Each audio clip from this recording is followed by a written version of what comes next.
दोस्तों 36 साल के एथोस सालोमे को आज का नास्त्रेदमस कहा जाता है। सालोमे की कई भविष्यवाणियां सच भी साबित हो चुकी हैं।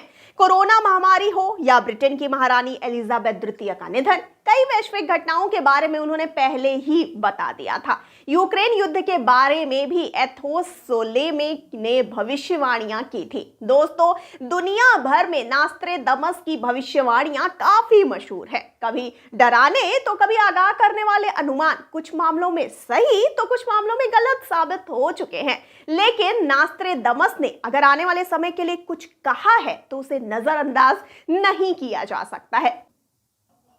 दोस्तों, एडोल्फ हिटलर के उदय से लेकर अमेरिका के पूर्व राष्ट्रपति जॉन एफ कैनेडी की हत्या तक कई घटनाओं की भविष्यवाणी नास्त्रेदमस ने पहले ही कर दी थी। आज हमारे बीच नास्त्रेदमस तो नहीं है, लेकिन एक भविष्यवक्ता की तुलना उनसे हो रही है। इसे आज का नास्त्रेदमस कहा जा रहा है, जिसकी भविष्यवाणियां सच साबित हो चुकी हैं। 2023 वो साल है जब एलियंस अंततः धरती पर उतरेंगे। अलग अलग लोग लंदन, लॉस वेगास और ब्राजील में यूएफओ देखने का दावा कर चुके हैं। हालांकि इन दावों में कितनी सच्चाई है ये कहना जरा मुश्किल है।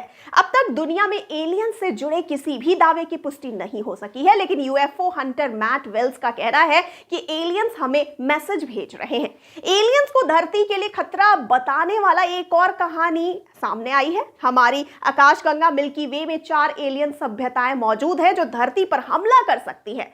स्पेन की यूनिवर्सिटी ऑफ वीगो में पीएचडी कर रहे अल्बर्टो कैबलेरी ने 1977 में डिटेक्ट किए गए वाव सिग्नल का पता लगाया है। अल्बर्टो के रिसर्च पेपर का नाम estimating the prevalence of malicious extraterrestrial civilization है। उनके पेपर का उद्देश्य अन्य वैज्ञानिकों को चेतावनी देना है और एलियन सभ्यताओं की एक संख्या बताना है जो अंतरिक्ष में भेजे जा रहे मैसेज का जवाब दे सकते हैं। अपने पेपर में उन्होंने पृथ्वी पर हो चुके हमलों की संख्या भी बताई है, जिसमें वाव सिग्नल भी शामिल है।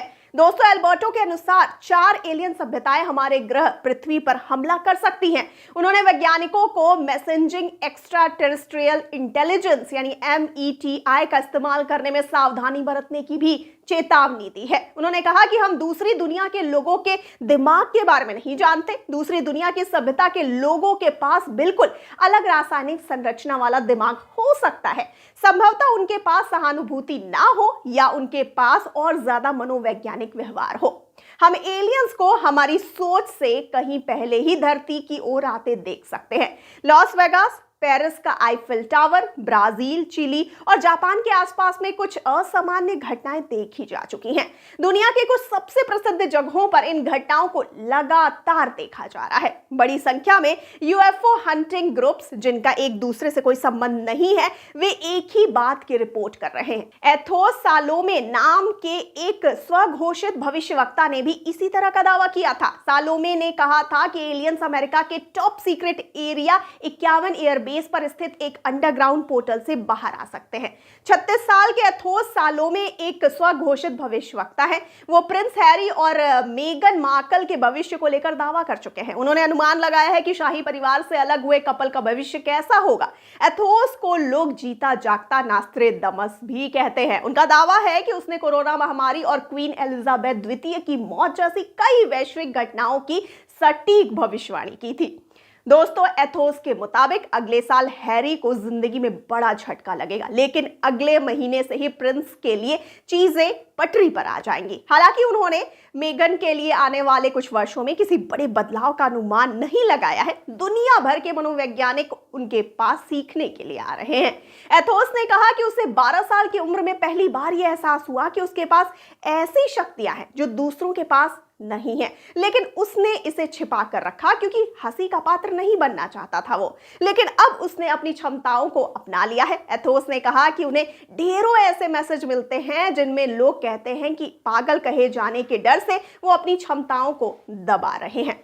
दोस्तों, एथोस ने अब साल 2023 के लिए संभावित भविष्यवाणी की है। जी हां, एथोस अपनी भविष्य देखने वाली शक्तियों की डींगे हाँकते हुए दावा किए हैं कि उन्होंने रूस यूक्रेन युद्ध और महारानी की मौत की भविष्यवाणी की थी। साथ में एथोस ने कई डराने वाली भविष्यवाणियां की हैं। एथोस की सबसे पहली भविष्यवाणी एक नई महारानी को लेकर है। उन्होंने कहा कि एक नई घातक महामारी अंटार्कटिका में बर्फ की सतह के नीचे डूबी हुई है। वो दुनिया को पंगु बनाने के इंतजार में है। बर्फ में दबे विषाणुओं पर वैज्ञानिकों की हाल में हुई शोध ने उनकी भविष्यवाणियों को बल दिया है।